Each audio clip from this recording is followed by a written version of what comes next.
If you and I were helicoptered and drop off on the summit right now, we'd die within 3 to 5 minutes. Our brains would swell, our lungs would fill with fluid, and we'd drop dead. We could not Whoa. last on the summit. So we get used to it by going up to a mountain peak and then back down to base camp. So we go up to like get a taste of this thin air on a different mountain. That helps us to get used to what we'll then face when we get to Everest. The purpose of that is to avoid the first section on Everest, which is the Khumbu Icefall, 2,500 foot frozen waterfall. That's where it all is. That's the most dangerous part of the climb. You're putting ladders over these crevices that it just seem to be bottomless. They're garden ladders tied together with like cheap nylon rope. So I've got these wobbly crampons, and you cross these things and you're looking down, and they come to a point because it just gets darker and darker and darker. But they come to this V. So if you fall in, you're gonna get wedged into that V in this slippery ice. And then like over hours, the way you would die is the ice would just slowly move because it's a glacier. And you would just get crushed in there. Top of the ice wall, the Khumbu Icefall, is Camp 1, and then you get a little flatter section, maybe a 15-degree slope up to Camp 2. Then you get a steep section again, which is the Lhotse face. On the side of this cliff is Camp 3, and so you like dig a flat platform into the edge of this cliff, and your tent sits there.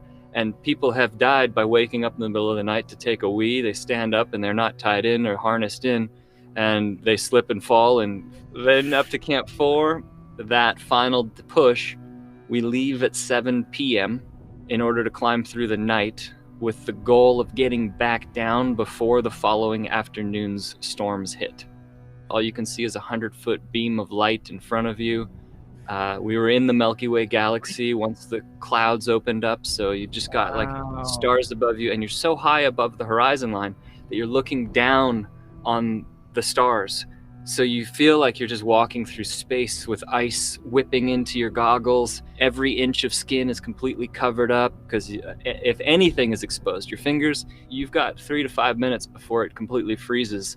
And the only treatment once you have frostbite is to remove that finger or toe. I'd been dreaming about this for 17 years. It's 9 months of preparation and 2 months on the mountain. So here's like a year of my life basically dedicated to this climb. So I'm overwhelmed, but my oxygen was also leaking. So we were given 2 bottles of oxygen. Each is meant to last for 10 hours. The first one had run out so quickly. I had climbed Everest without oxygen for about an hour. And then we found my second fresh bottle.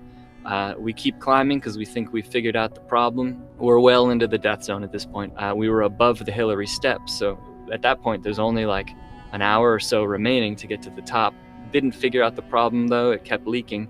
So we turned back down. I'm crying and there's like tears that are freezing on my cheeks underneath the goggles as I'm like walking down, and I'm looking up, I can see the summit. I could even hear people like screaming and taking pictures on top of the summit, and like, I'm like, you're kidding, like it's right there and we've got to turn around. It was a total heartbreak. I mean, this is the thing I had dropped 50 grand on to come climb. I've been preparing for a year. That's a massive disappointment. So I'm waiting there for my turn to go down, and out of nowhere, up the Hillary step comes this guide, Justin Murley. And he's like, congratulations, dude, you got it. Summit of Everest. Way to go, bro. He like totally thinks that I made it. And I'm like, ooh. I say, I didn't make it. Like we had to turn back. He's like, let me check out what's going on. And he like takes a look and he sees that the little rubber washer that connects the regulator to the oxygen bottle, it became cracked because of the cold. So that's where the air was leaking out of.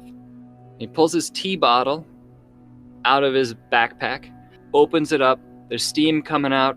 He takes the regulator, he dips it into the tea bottle and screws it back in. I'm like, dude, this guy's lost his mind. He says, what does water do when it freezes? It expands, right? Yeah. So that expanding, freezing tea seals up the leak. He pats me on the back. He says, go up to the summit, get your photos, get back down. You're on borrowed time. Yeah, I wanted to kiss the guy, man. I was like, holy cow, this is the greatest gift of all time. It was amazing. What was the feeling like when you get to the top? Terrified, overjoyed.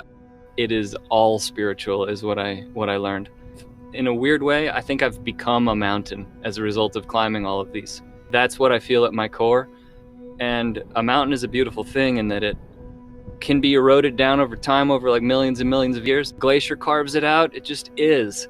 If wind whips at it for the entirety of the year at 180 miles an hour, it still just exists. If people come and climb it, it's strong enough to support that. And from climbing all these mountains, somehow I've adopted that part of the mountain where I can see things happening around me almost in a meditative state permanently. And like, I just exist. I just am. And that's beautiful. And I feel like I can support the people in my life who are around me. So it's a very spiritual thing.